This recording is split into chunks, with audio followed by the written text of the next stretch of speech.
The massive chamber fell silent as High Counselor Zevnar rose from his crystalline seat. His blue-gray skin glistened under the light of 1,000 stars visible through the transparent dome above. 64 representatives from across the galaxy watched him with their varied appendages and sensory organs, all focused in what their species would recognize as rapt attention.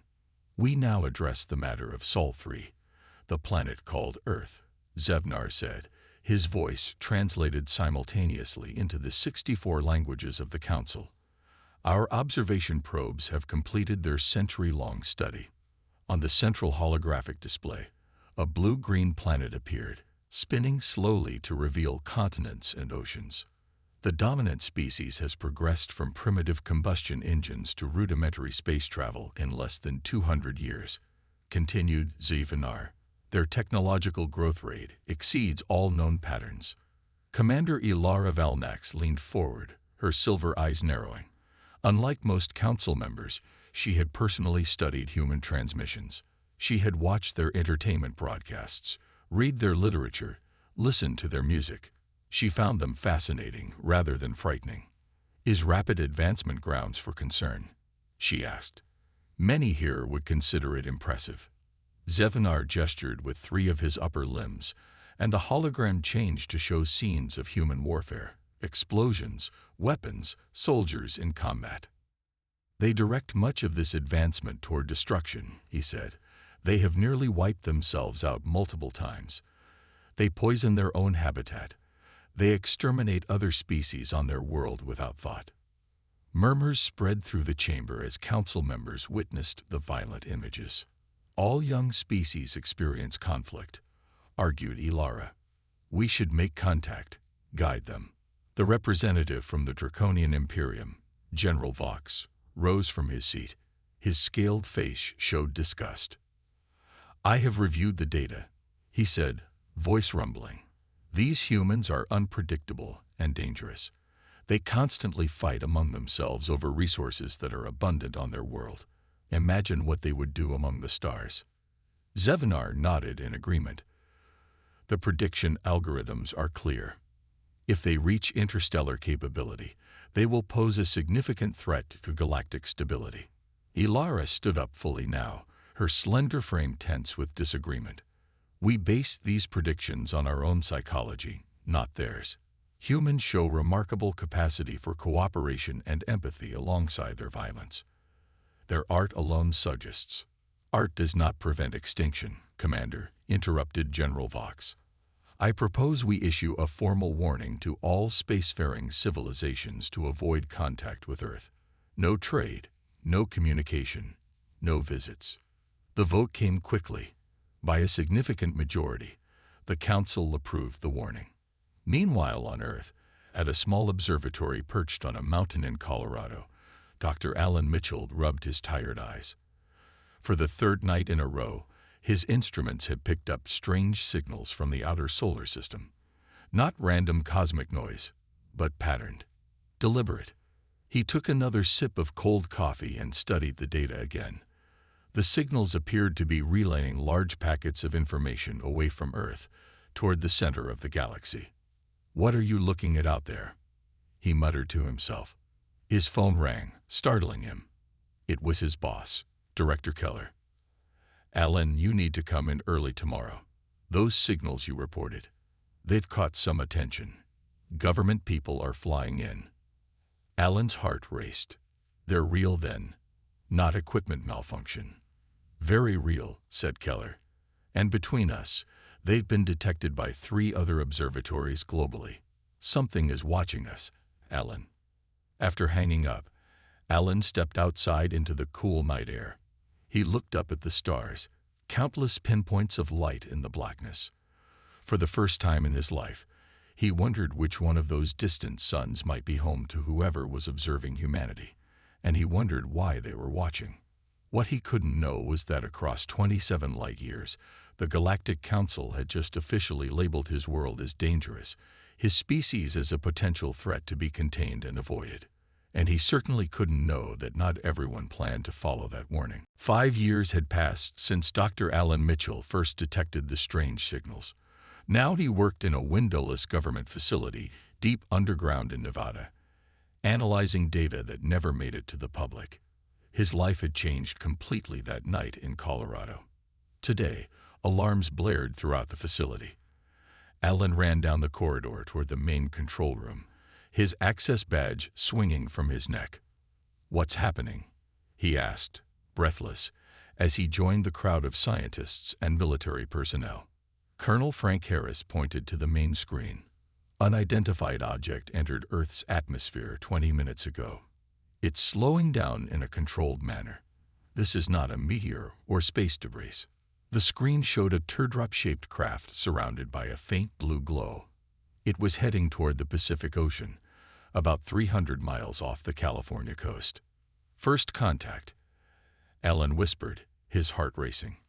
Across the room, Captain Samantha Collins was already suiting up with her team. A decorated Air Force pilot with combat experience, Sam had been handpicked to lead the first response to any potential extraterrestrial arrival. "We're wheels up in 10 minutes, she announced to her squadron. "Remember your training. No aggressive maneuvers unless directly threatened." As the jets scrambled to intercept the alien craft, Alan was ordered to join the communication team on a Navy vessel heading to the projected landing area. The alien ship had settled on the ocean surface by the time Captain Collins arrived with her squadron. It floated perfectly still, steam rising where its hot hull met the water. "Command, visual confirmation of the object," Sam reported through her helmet mic. "It's approximately 60 meters long. No visible weapon systems or entry points." She circled the craft at a respectful distance. One of her pilots started to veer closer. "Jones, maintain distance," she ordered sharply. "Captain, look," Jones replied. "Something's happening." A seam appeared in the smooth hull, widening into an opening. A ramp extended down to touch the water surface. From the Navy ship approaching the scene, Alan watched through high-powered binoculars. A figure appeared at the top of the ramp, clearly not human, but humanoid. It had pale gold skin and 4 arms. It wore what looked like a uniform of deep purple material. "This is Captain Zorak Dar of the merchant vessel Swift Current," a voice suddenly announced through all Earth communication channels, somehow translated perfectly into English. "I request emergency assistance and temporary refuge. My ship has suffered critical propulsion system failure." The voice paused, then added, "I come despite the warnings. I mean no harm." Back at the facility in Nevada, government officials and military leaders argued about how to respond. Some wanted to capture the alien ship, others to destroy it immediately. "We cannot appear hostile," insisted the Secretary of State. "This could be the most important moment in human history." On the Navy vessel, Alan was handed a communication device. "You've studied the signals longer than anyone, Mitchell. Try to establish communication." With shaking hands, Alan spoke into the device. "This is Dr. Alan Mitchell of Earth. We receive your message, Captain Kadar. We're sending vessels to assist you." Hours later, the alien captain sat across from Alan in a hastily prepared meeting room on the Navy ship. Captain Collins stood guard by the door, her expression cautious but curious. "I apologize for the alarm my arrival has caused," Zorak Dar said, her 4 hands making gentle gestures as she spoke. "My kind, the Centaurians, are traitors. I was passing through your system when my engine core began to fail." "You mentioned warnings," Sam said. "What warnings?" The alien looked at her with large amber eyes. "The Galactic Council issued a Directive 5 standard cycles ago. All civilizations were instructed to avoid contact with Earth." Alan leaned forward. "Why?" "Because they fear you," Zora replied simply. "They believe humans are too unpredictable, too violent to join the galactic community." She looked around at the armed guards lining the walls. "But I have always found that those who are feared often have the most to offer. And sometimes, rules must be broken for progress to occur." News of the alien visitor spread across Earth like wildfire. Governments scrambled to respond. The United Nations called an emergency session, and after 3 days of heated debate, They formed a diplomatic team to represent humanity to the wider galaxy. Ambassador William Garcia stood before the selected team in a secure conference room in New York. Tall with salt and pepper hair, he had spent 30 years in diplomatic service before being chosen to lead this mission. "You were all selected for your unique skills," he said, looking at the 12 people seated around the table. "Our job is to convince this galactic council that humanity deserves a place among the stars." Lieutenant Nicole Rice sat near the end of the table, her military posture perfect. At 32, she was the youngest member of the security detail, but her gift for languages had earned her this spot. She had already spent hours with Captain Kadar, learning basic phrases in the trader's language. Dr. Alan Mitchell sat across from her, still processing how his life had changed in the past weeks. From studying signals to meeting their source, it felt unreal. Captain Samantha Collins completed the core team. Her experience with the first contact made her invaluable. "Captain Kadar has offered to transport us to Harmony Point, the Council's neutral space station," Ambassador Garcia continued. "The journey will take 17 days in her ship. During that time, we will learn everything we can about Council protocols and galactic politics." 2 days later, the Earth delegation boarded the alien vessel. Engineers had helped repair its damaged systems, and Captain Kadar had reconfigured the interior to accommodate human needs. As the ship lifted off, Nicole watched Earth grow smaller through a viewing port. The blue planet shrank until it was just another bright dot among the stars. "Beautiful, isn't it?" Alan said, joining her by the window. Nicole nodded. "And worth protecting." During the journey, Captain Kadar taught them about the complex web of alliances and rivalries that made up galactic politics. "The Council has 12 major powers and 52 minor ones," she explained, displaying a holographic map of the galaxy. "The oldest members, like the Arcturians and the Regelians, hold the most influence." She pointed to a red section of the map. "Be wary of the Draconian Imperium. They pushed hardest for Earth's isolation. They control many resource-rich systems and fear competition." Nicole spent hours each day learning alien languages and customs. She noticed that Captain Kadar seemed nervous as they approached their destination. "What aren't you telling us?" Nicole asked her privately on the 15th day of their journey. The alien captain's skin paled slightly. "Not all council members will welcome you. Some may see your arrival as a provocative act. My people will support you, but we are just one voice." Harmony Point came into view on the final day, a massive wheel-shaped station rotating slowly against the backdrop of a violet nebula. Hundreds of ships of various designs docked along its outer ring. "Harmony Point Control, this is Captain Kadar of the Swift Current, requesting docking clearance." Kadar transmitted. A long silence followed before a cold voice responded. "Clearance denied. Your vessel is carrying unauthorized passengers from a restricted world." Ambassador Garcia stepped forward. "This is Ambassador William Garcia of Earth. We come in peace, seeking dialogue." Another silence. Then a different voice, softer. "Captain Kadar, proceed to Emergency Docking Bay 6. Security teams will meet your vessel. The human delegation will be placed under protective custody until the Council determines how to proceed." Captain Kadar turned to the humans with concern in her amber eyes. "I'm sorry. This isn't the welcome I hoped for." As the ship approached the docking bay, Nicole saw armed guards waiting. She moved closer to Ambassador Garcia. "Stay calm," she whispered to the team. "Remember our training. We're here to make peace, not start a war." Ambassador Garcia nodded and straightened his jacket. "First impressions matter. Let's show them humanity's dignity." The ship docked with a gentle shudder, and the airlock door began to open. 6 tall, blue-skinned guards escorted the Earth delegation through the gleaming corridors of Harmony Point. Other aliens stopped to stare at the humans, some with curiosity, others with clear distrust. Lieutenant Nicole Rice noted every detail: potential escape routes, weapons carried by the guards, the location of security cameras. Her military training never switched off, even as she maintained a diplomatic smile. The humans were led to a spacious suite with transparent walls overlooking the vast expanse of space. Despite the beautiful view, they all understood they were prisoners, not guests. "We will remain here until the Council decides to hear our case," Ambassador Garcia told his team after the guards left.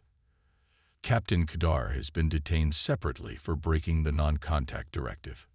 Dr. Alan Mitchell paced the room. "This is wrong.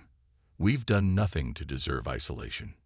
"Actually," Captain Samantha Collins said, "we don't know what information they've been gathering about us. Our wars, our environmental problems, we might look like barbarians to them." A soft chime announced a visitor. The door slid open to reveal a slender, silver-eyed alien female. "I am Commander Ilara Valnax of the Arcturian Federation," she said in perfect English. "I have convinced the Council to grant you a hearing tomorrow." Ambassador Garcia stepped forward. "Thank you, Commander. We appreciate your support." Ilara's expression remained neutral. "I simply believe in fair treatment. Not all Council members share my view. You should prepare carefully for tomorrow. You will have one chance to change minds that are already decided against you." After she left, the team worked late into the night, preparing Earth's case. The next morning, they were escorted to the Council chamber, an immense circular room with rising tiers of seats. 64 representatives from across the galaxy looked down at the small group of humans standing in the center. High Counselor Zevnar opened the session. "We gather to address the unprecedented breach of Directive 17, which prohibited contact with the planet Earth. Captain Kadar has violated this directive by bringing humans before us." Ambassador Garcia stepped forward. "Honorable members of the Council, we come in peace. We seek only to understand why our world was judged without our knowledge and condemned without a chance to speak in our defense." Murmurs spread through the chamber. A large reptilian figure rose from his seat. "I am General Vox of the Draconian Imperium," he said, his voice deep and threatening. "Your species has demonstrated continuous violence throughout your history. You wage war over resources, religion, and territory. You have weapons that can destroy your entire planet. How can such beings be trusted among peaceful civilizations?" Ambassador Garcia remained calm. "We do not deny our troubled past, but we have grown. We have created art, music, and literature that celebrate peace. We have formed global organizations to resolve conflicts. We are learning from our mistakes." He gestured to a small device Alan had prepared. It projected images of Earth's achievements: the pyramids, the Great Wall, people helping each other after natural disasters, medical breakthroughs, space exploration. "Impressive technological achievements do not ensure peaceful intentions," said another council member. Commander Valnax stood. "I have studied Earth culture extensively. These humans show remarkable resilience and creativity. Their diversity of thought offers new perspectives our council could benefit from." General Vox hissed with disapproval. "Commander Valnax has always had unusual views. Earth should remain isolated until they prove they can maintain peace for at least 500 years. The debate continued for hours, with council members arguing back and forth. The human delegation watched as their fate was discussed as if they weren't present. During a brief recess, Alan approached Nicole. "I've been monitoring their communication network with the device I smuggled in. There's strange encrypted traffic coming from the Draconian section. I think they're hiding something." Nicole nodded. "Keep tracking it. I'll see if I can get closer to their representatives." When the council reconvened, it was clear they were divided. No consensus could be reached on Earth's status. High Counselor Zevnar finally spoke. "We will continue this discussion tomorrow. Until then, the Earth delegation will remain under supervision." As they were led back to their quarters, Ambassador Garcia whispered to his team, "We've created doubt. That's our first victory." While the Earth delegation rested in their quarters, Lieutenant Nicole Rice slipped out through a maintenance access point she had spotted earlier. The station's ventilation system was designed for many different species, so the passages were large enough for her to move through quietly. Using a small device Alan had modified, she followed the strange signal patterns he had detected. The trail led her to a secure area near the Draconian section of the station. As she peered through a vent, she saw several Draconian officers gathered around a holographic display of Earth's solar system. They spoke in their harsh, clicking language, which Nickel had only begun to learn. "The humans must not join the council," one officer said. "Our mining operations in their outer system would be exposed." Nickel's heart raced. They had been in Earth's solar system all along, secretly taking resources. A noise behind her made Nickel turn. She prepared to fight, but instead found herself facing a tall, gray-skinned alien with 4 eyes. "You are far from your quarters, human," he said quietly. "And you're not reporting me," Nickel replied, noting he hadn't triggered any alarms. "I am Tarn, security officer from Rigel. Not all of us agree with how your species is being treated." He glanced toward the Draconians. "They have been breaking council law for decades. I have suspected, but lacked proof." "I need to record their conversation," Nickel whispered. Tarn handed her a small silver disc. "This will translate and record. I will create a distraction when you need to leave." Back on Earth, technical specialist Eric Dawson stared at his computer screen in disbelief. Since the diplomatic mission had left, he had been monitoring Earth's defense systems. Now, strange patterns appeared in satellite communications. Someone or something was accessing military networks.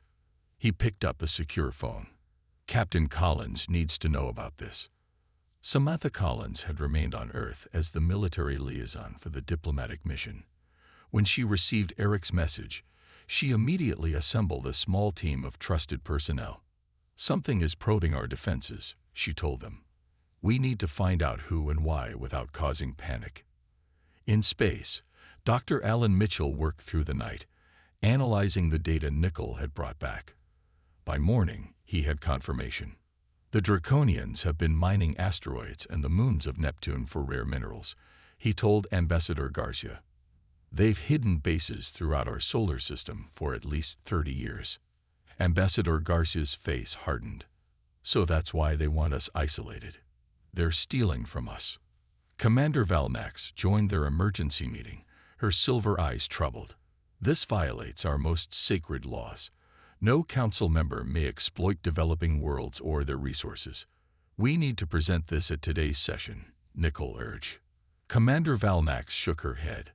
"The Draconians control too many votes. They would block any formal accusation without solid proof." "Then we need to get that proof," Alan said. "Can you help us access their secure databases?" Valnax hesitated, then nodded. "What you ask could end my career, but justice must prevail." Hours later, as the council reconvened, the human delegation appeared calm despite their secret overnight mission. General Vox seemed especially confident as he addressed the chamber. "I move that we vote now on the status of Earth," he announced.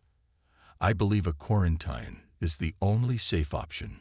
Ambassador Garcia stood to respond, but was interrupted by an urgent message that appeared on every screen in the chamber.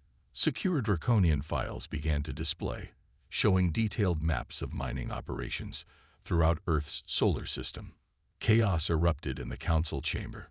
General Vox roared in anger, pointing at the human delegation. "This is a fabrication, a desperate human trick." High Counselor Zevnar called for order. "These files bear Draconian security codes. They appear authentic." As accusations flew across the chamber, Nickel noticed Draconian guards moving toward the exits. She caught Tarn's eye across the room. He nodded slightly, confirming her suspicion. The Draconians were preparing something desperate. The real danger was just beginning. The council chamber remained in an uproar for hours. Accusations flew between different alien factions. The Draconians denied everything, claiming the evidence had been falsified. Other council members demanded investigations. Through it all, the human delegation watched silently. This was galactic politics at its worst, and they were at the center of the storm. When order was finally restored, General Vox rose again. Despite the evidence against his people, he appeared calm and confident. "These distractions change nothing," he said. "Earth remains dangerous. While we investigate these allegations, we must address the immediate threat. I propose an ultimatum to Earth. Disarm all nuclear and space-based weapons within 30 days, or face complete isolation." Several council members nodded in agreement. Fear of humanity ran deep. High Counselor Zevnar turned to Ambassador Garcia. Would Earth accept these terms as a show of peaceful intentions? Ambassador Garcia stood. He had prepared for many scenarios, but not this one. "Honorable Council, Earth cannot unilaterally disarm while under apparent threat. The evidence shows the Draconians have been in our system for decades without our knowledge. How can we be sure they are the only ones?" He looked around the chamber. "We need time to consult with Earth's governments. This decision affects our entire planet's security." "You have 24 hours, Zevnar declared. "This council will reconvene tomorrow for a final vote." As the delegation returned to their quarters, they knew they faced an impossible choice. Earth would never agree to disarm completely, especially now. Commander Valnax visited them later, more agitated than they had ever seen her. "This ultimatum is not what it seems," she told them urgently. "I have sources inside the Draconian military. They are positioning warships near your solar system, waiting for Earth to reject the terms." Dr. Alan Mitchell paled. "They're creating a pretext for military action." "Precisely," Valnax confirmed. "They cannot allow their illegal mining operations to be exposed further. If Earth is declared hostile, they can establish a permanent blockade and continue their resource extraction with the Council's blessing." Back on Earth, Captain Collins and her team had tracked the source of the intrusions into Earth's defense systems. The signal originated from a small asteroid in lunar orbit that wasn't on any official charts. "It's some kind of automated relay," Eric Dawson explained, showing her the scans. "It's been dormant for years, but activated when our delegation left for the Council." Captain Collins made a decision. "Prepare a small team. We're going to take a closer look at this asteroid." On Harmony Point, Lieutenant Nicol Reyes met secretly with Tarn in a maintenance corridor. "The Draconians are moving troops to their diplomatic vessel," Tarn told her. "Something is happening soon." Nicol shared what Commander Valnax had told them. "They're setting a trap. They want Earth to refuse so they have an excuse to attack." Tarn's 4 eyes blinked in sequence, a sign of deep thought. "There is more. My security clearance allowed me to access their recent communications. They are planning to attack one of their own outposts and blame human agents." "A false flag operation," Nicol said. "When?" "Within hours," Tarn replied. "They have soldiers disguised as humans ready to stage the attack." Nicol knew they had to act fast. "We need to warn Ambassador Garcia and get proof of this plan." As they hurried through the station, an alarm suddenly blared throughout Harmony Point. A voice announced, "Security alert. Attack reported at Draconian Mining Outpost 7. All council members report to emergency session." Nicol looked at Tarn in horror. "We're too late." When the Earth delegation arrived at the emergency council session, they found chaos. On the main screen, footage showed what appeared to be humans in Earth uniforms attacking a Draconian facility, killing several workers. General Vox stood before the council, his reptilian face twisted with rage. "Here is your proof. While we offered peace, the humans were planning war." Ambassador Garcia stared at the screen in disbelief. "That's not us. Earth had no knowledge of this facility, let alone the ability to attack it." But looking around the chamber, he could see that many council members had already made up their minds. The trap had been sprung. The emergency council session lasted barely an hour. Despite Ambassador Garcia's protests, the council voted overwhelmingly to declare Earth a threat to galactic peace. A containment fleet will depart immediately to blockade the Sol system, High Counselor Zevnar announced. All contact with Earth is now forbidden under penalty of council law. As guards moved to take the human delegation into custody, Commander Valnax stepped forward. "I invoke the right of protective embassy," she declared. The Arcturian Federation takes these humans under our protection until they can be safely returned to their world. General Vox snarled, but even he would not violate this ancient diplomatic tradition. The humans would be allowed to remain free under Arcturian supervision. Back in their quarters, which now felt more like a gilded cage, Nicole shared what she and Tarn had discovered. "We need proof the attack was staged," Ambassador Garcia said. "Without it, we can't change the Council's decision." Ellen studied the footage of the attack. "These aren't even real Earth uniforms. The insignias are wrong. But who on the Council would recognize that?" Commander Valnax entered with grave news. "The containment fleet launched 30 minutes ago. They will reach Earth in 3 days. Your world has no weapons that can stop them." Ambassador Garcia faced his team. "We need to warn Earth. Is there any way to send a message?" Valnax shook her head. "All your communications are blocked." But she hesitated. "I could send a message through Arcturian channels. It would be a serious violation of Council orders." "We're asking you to risk enough already," Garcia said. "My conscience demands no less," she replied firmly. Near Earth's moon, Captain Collins and her team approached the mysterious asteroid in a small stealth spacecraft. Scans showed it was hollow, actually an artificial structure disguised as a natural object. "Life support is active inside," reported one of her crew. "But no life signs. Must be automated." Collins made her decision. "We're going in. Full containment protocols. This may be our first look at draconian technology." They docked with the hidden station and carefully cut through an airlock. Inside, they found a compact but sophisticated monitoring post. Screens displayed real-time data from Earth's defense networks. Eric Dawson examined the alien computers. "This explains how they've stayed hidden. They know exactly where our satellites are looking and when." "Can you access their network?" Collins asked. "I think so," Dawson replied. "These systems are connected to something much larger." Suddenly, the station's screens lit up with new information. A message in alien script appeared, followed by an automatic translation. "F-L-E-E-T-L-A-M-U-N-C-H-E-D Furai Maori Tar GT Earth Defense Command East-Stalaimate Arrival 72 HFY Wars." Collins stared at the screen. "They're coming to attack us." On Harmony Point, Lieutenant Nicole Rise and Tarn worked frantically to find evidence of the draconian deception. They had accessed a maintenance shaft near the draconian docking bay, where Tarn had spotted unusual activity. "Here," Tarn whispered, pointing to a storage compartment. Inside were Earth military uniforms, the same ones worn by the attackers in the footage. Nicole took photos with a small device Alan had given her. "This proves they staged the attack." An alarm suddenly blared. "Intruder alert in Section 12, announced a computerized voice. "They've detected us," Tarn said. "Run." They sprinted through the maintenance corridors, draconian security forces close behind. As they rounded a corner, they found themselves facing 3 armed guards.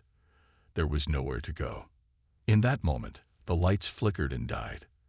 Emergency lighting cast the corridor in a red glow. The station's artificial gravity wavered.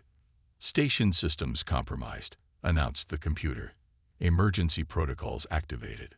In the confusion, Tarn pulled Nicole into a side passage. "Someone is helping us," he whispered.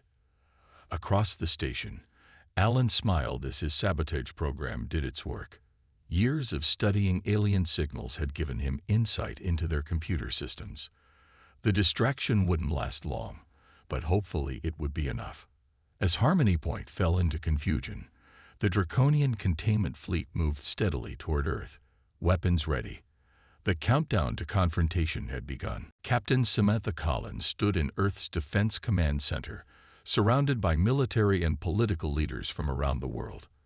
On the main screen, the approaching draconian fleet appeared as bright dots against the blackness of space. 76 ships, she reported. "We have less than 12 hours before they enter weapons range." Earth's governments had managed to put aside their differences in the face of this threat. Every missile, fighter jet, and experimental weapon was on high alert. But they all knew it wouldn't be enough against an advanced alien fleet. "We fight anyway," said the defense secretary. "Humanity doesn't surrender." On Harmony Point, Dr. Alan Mitchell worked feverishly to broadcast the evidence Nickel and Tarn had collected. The station was still in partial lockdown after his sabotage, giving them a small window of opportunity. "If I can access the main communication array," he told Ambassador Garcia, "I can send the footage to every council member simultaneously." Lieutenant Nickel, Rice, and Tarn had made it back to the Arcturian section with their evidence. Now they prepared for one last, desperate mission. "We need to reach the council chamber," Nickel said. "Show the evidence directly to anyone who will listen." Commander Valnax entered with urgent news. "General Vox is leaving the station to personally lead the containment fleet. He knows we have evidence against him." Ambassador Garcia made his decision. "It's time for humanity's final stand. Alan, prepare the broadcast. Nickel and Tarn, get to the council chamber. I'll create a distraction by demanding an emergency session." As Garcia had hoped, his formal demand for a hearing created enough confusion that Nickel and Tarn were able to slip into the council chamber undetected. They positioned themselves near the main controls. When the council members arrived, Ambassador Garcia stood tall in the center of the chamber. "Honorable members of the Galactic Council," he began, "Earth stands on the brink of destruction because of lies. I ask one final time for justice." General Vox, preparing to depart, appeared on the main screen. "The time for talk is over, human. Your species had its chance. Now," Garcia signaled. Alan activated his program. Across the station, and on every council member's personal device, the evidence began to play. Draconian soldiers donning fake Earth uniforms, the illegal mining operations in Earth's solar system, and secret orders for the false flag attack. Nickel and Tarn added the final piece, projecting the photos of the fake uniforms found in Draconian storage. The council chamber erupted. Even Vox's strongest allies couldn't ignore such clear evidence. "Arrest General Vox for crimes against council law," called the Regilian representative. But Vox only laughed. "I'm beyond your reach now. The containment fleet will ensure humans never leave their world again. Our mining operations will continue under military protection." Commander Valnax stepped forward. "Not if I can help it." She activated her communication device. "Arcturian Fleet Command. Execute Emergency Protocol 3. Near Earth, as the Draconian ships prepared to enter attack formation, a new fleet suddenly appeared. Arcturian vessels dropping out of faster-than-light travel directly between Earth and the attackers. "This is Commander Ilara Valnax's executive officer," came the transmission. "By authority of the Arcturian Federation, we are placing Earth under protective status pending full council review." The Draconians hesitated. They outnumbered the Arcturians, but attacking another council member's ships would start a galactic war. On Harmony Point, the council voted overwhelmingly to recall the containment fleet and launch a full investigation into Draconian activities. 1 month later, Ambassador Garcia stood again before the council, this time as Earth's official representative. The chamber was different now, with a new seat added for humanity. "Earth is grateful for this opportunity," he said. "We come with our flaws, our strengths, and our determination to be worthy partners in this galactic community." High Counselor Zevnar, humbled by recent events, nodded respectfully. The council issued a warning about Earth, and indeed, we should have been warned, not about your dangerous nature, but about your remarkable courage, ingenuity, and sense of justice. Welcome, humans, to the stars.